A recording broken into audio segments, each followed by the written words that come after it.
भ्रष्टाचार और दलाली खत्म करने की राजनीति करना चाहता हूँ।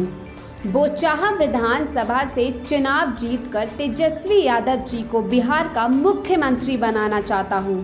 राजनीति में युवाओं को जगह मिलना चाहिए। उक्त बातें मुजफ्फरपुर के बोचाहा विधानसभा के रजत के भावी प्रत्याशी मेजर राजकुमार रजक ने 24 आवर्स टुडे न्यूज़ चैनल से खास बातचीत में कही।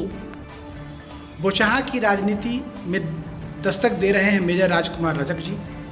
भ्रष्टाचार को मिटाना चाहते हैं, जनता की सेवा करना चाहते हैं, दलालों को ख़त्म करना चाहते हैं। आज हमारी टीम इनसे मिली और बोचाहा विधानसभा की समस्याओं पर हमने चर्चा किया। तेजस्वी यादव जी युवाओं के नेता हैं, युवा की राजनीति कर रहे हैं, इन पे भी हम इनसे जानेंगे। नमस्कार रजक जी। सर, सर्वप्रथम हम आपका परिचय जानना चाहते हैं। आप मेजर अपने नाम के आगे लिखते हैं, तो आपका बैकग्राउंड क्या है सर? मैं सबसे पहले आप 24 आवर्स न्यूज के माध्यम से मैं जनता को बताना चाहता हूँ, मैं इस देश का फौजी हूँ और मैं 20 साल देश की सेवा किया हूँ और अपनी 20 साल की सेवा समाप्त करके मैं बोचाहा विधानसभा की जनता को सेवा करने के लिए आया हूँ और सेवा की भाव मेरे अंदर उसी प्रकार है जैसे मैंने तन मन और बलपूर्वक माँ भारती की सेवा किया। सर, राजनीति और सेना के सर विचारधारा में बहुत अंतर है। राजनीति में सर आज के समय में भ्रष्टाचार है, दलालों का बोलबाला है, झूठ का बोलबाला है। सेना की विचारधारा इससे बिल्कुल भिन्न होती है। सैनिक जो होता है ईमानदारी और भ्रष्टाचार को ख़त्म करने की बात करता है, वो ईमानदारी की बात करता है, भ्रष्टाचार को मिटाने की बात करता है। आप कहाँ तक अपने आप को राजनीति में फिट मानते हैं? मैं सबसे पहले मैं इसी मुजफ्फरपुर के धरती पर जन्म लिया था, बाद में मैंने सेना की सेवा करने गया था और इस बोचाहा विधानसभा की खास करके समस्याओं को मैं आज से नहीं, जब से मेरा अक्ल होश ज्ञान हुआ तब से मैं देख रहा हूँ। बोचाहा विधानसभा अनुसूचित सीट है।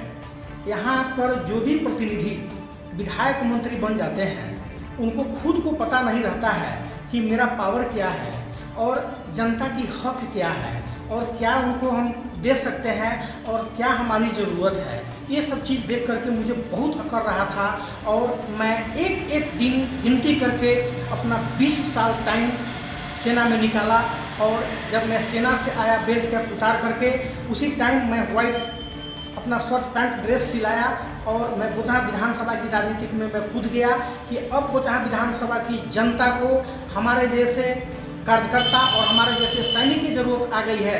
बोचाहा विधानसभा की अब समस्या की बात हो रही तो बोचाहा विधानसभा में शुरू से समस्या से ही समस्या है। आज आप चाहे भ्रष्टाचार के ऊपर ले लीजिए, बेरोजगारी के ऊपर ले लीजिए, बोचाहा विधानसभा में रोड रास्ता के ऊपर ले लीजिए, किसान के ऊपर ले लीजिए, आप कहाँ क्या देख रहे हैं हमसे ज़्यादा बेटर आप जानते हैं। सर, वर्तमान में सर बेबी कुमारी सर यहाँ की विधायिका हैं।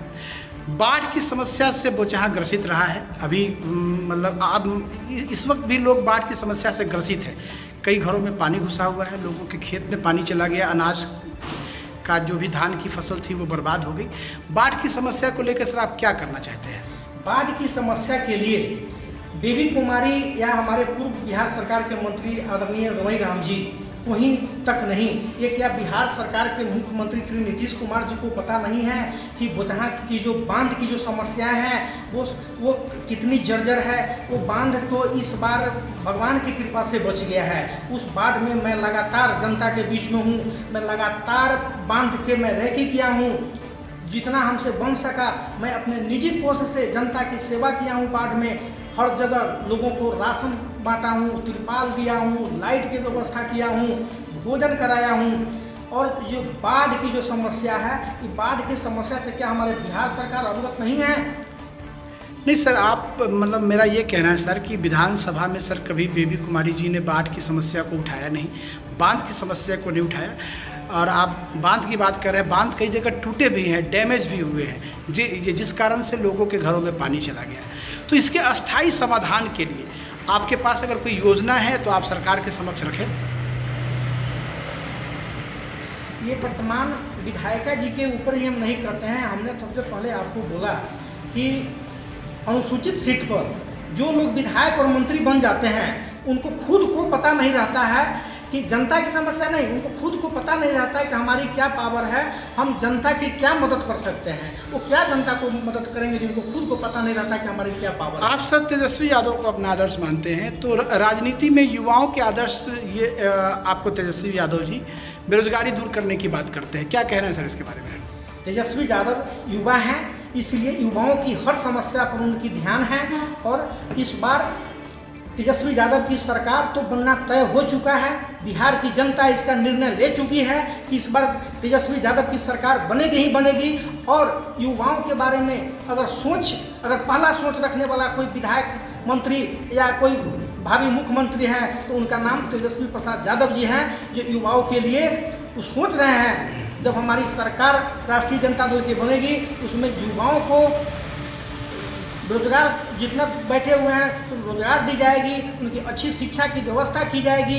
आज जो हमारे यहाँ के बच्चा जो कोटा में, दिल्ली में, राजस्थान की और भी 1-2 इंस्टीट्यूट हैं वहाँ पे, बेंगलोर में, दिल्ली में जो जाते हैं पढ़ने के लिए, वो सारी व्यवस्था बिहार में की जाएगी जब राष्ट्रीय जनता दल की 2 महीना के बाद सरकार बनेगी।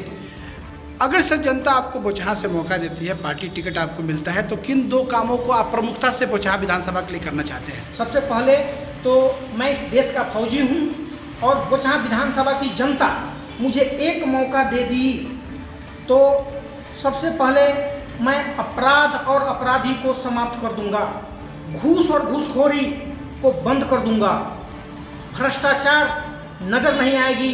ये एक फौजी का वादा है। सर आप ये सेना से हैं सर, तो सेना के लोगों को सर राजनीति में मतलब आना चाहिए। मैं आपसे ये एक मतलब निजी व्यक्तिगत सवाल पूछना चाहता हूँ सर मैं आपसे।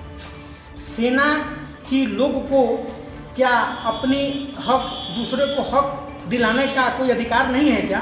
क्योंकि सर ये जो अब सेना और राजनीति सर दोनों एक आपको विपरीत विचारधारा है, तो कैसे फिट होंगे सर आप? हम बचपन से भी सेवा भाव के लोग हैं और हमने देश की सेवा अपने सेवा भाव से ही किया हूँ और उसी प्रकार अब समाज की सेवा मैं सेवा भाव से ही करने के लिए आया हूँ। आप जनता का सेवक बन के काम करना चाहते हैं? बिल्कुल जनता के सेवक, दिन रात जो आज से हमारी जो जितनी दिन की उम्र होगी मैं जनता के साथ रहूँगा। न मुझे पैसा कमाने की लोभ है और न मुझे पैसा चाहिए। जितना हमको सरकार पेंशन देती है उस पेंशन में मैं आजीवन भात दाल पापड़ चटनी अचार खाऊंगा और हमको किसी भी चीज़ का कमी नहीं पड़ेगा। हमको पैसे की कोई ज़रूरत नहीं है। मैं आया हूँ बोचहा विधानसभा की जनता को सेवा करने के लिए। बहुत बहुत धन्यवाद सर बात करने के लिए।